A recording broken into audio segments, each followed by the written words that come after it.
Hey guys, and welcome back to Matryoshka Tips channel. If talking about your sexual desires feels out of reach, like something you're always wanting to do but never quite know how to start, you're not the only one. A lot of men quietly carry that same worry, wondering if they will ever feel comfortable, bringing it up without sounding awkward or pushy.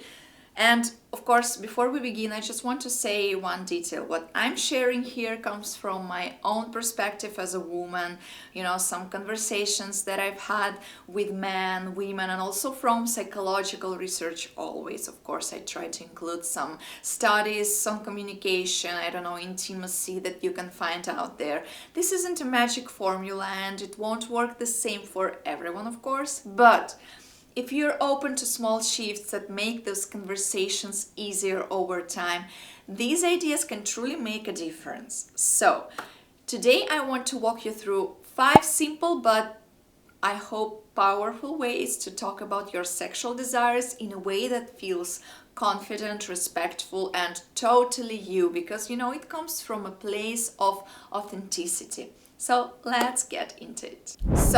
Try to start with small, safe conversations. Because jumping straight into talking about your deepest desires can feel like diving into cold water, it's overwhelming and you might freeze up. So instead, ease into it with smaller, safer conversations that build trust. From a woman's perspective, we feel more open when there is already a foundation of comfort. So try starting with something light, like asking your partner, what she enjoys in your physical connection. Maybe something as simple as you can say, oh, what's something you love when we're close? And this invites her to share first, which can make you feel less exposed. And then share something small about what you like a specific, touch or moment that feels good.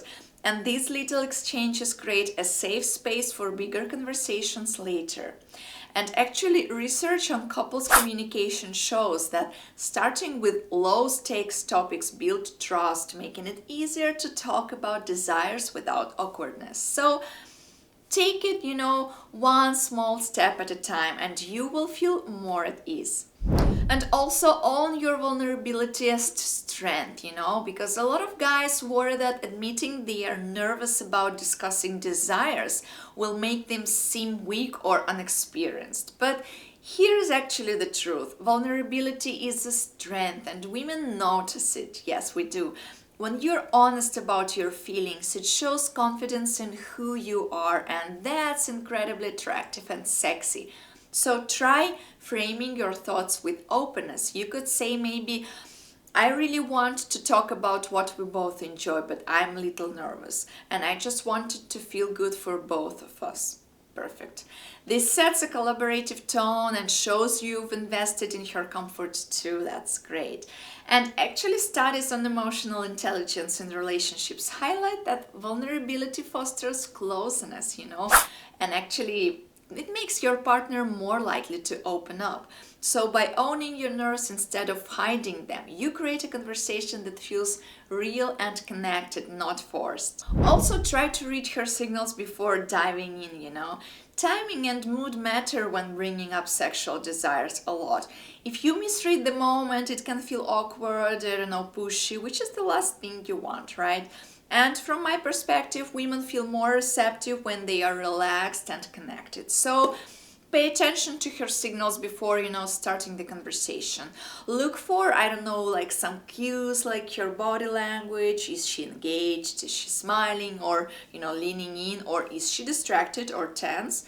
Pick a moment when you're both feeling close, after a good date or during a quiet evening together. And you might start by checking in, saying, is now a good time to talk about something more personal? This shows respect for her comfort, which, research on sexual communication says is key to mutual trust, actually.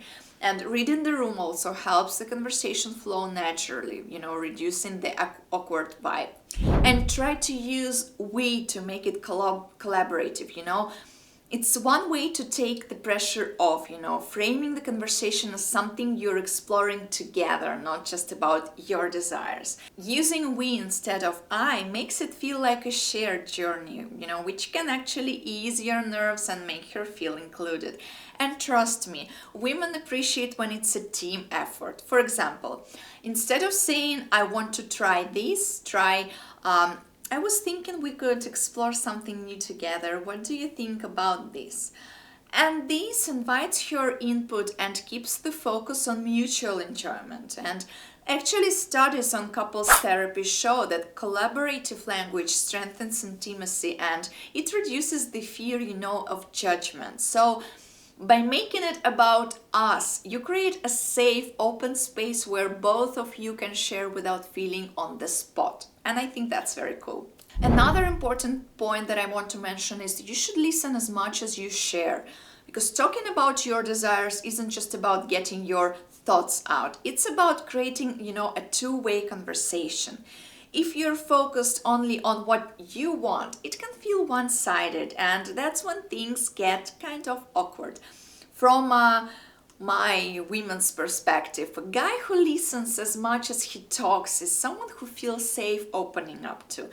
When she shares her thoughts, really listen, nod, ask, follow-up questions or reflect back what she says, like, oh, so you really enjoy when we do that? And that's good to know. And this shows you value her perspective, which builds trust. And there is one research on active listening in relationship confirms, actually. It deepens connection and makes partners more willing to discuss sensitive topics like sex. And by balancing sharing and listening, you make the conversation feel natural and respectful, which actually boosts your confidence as well. That's it for today, guys. See you in the next one.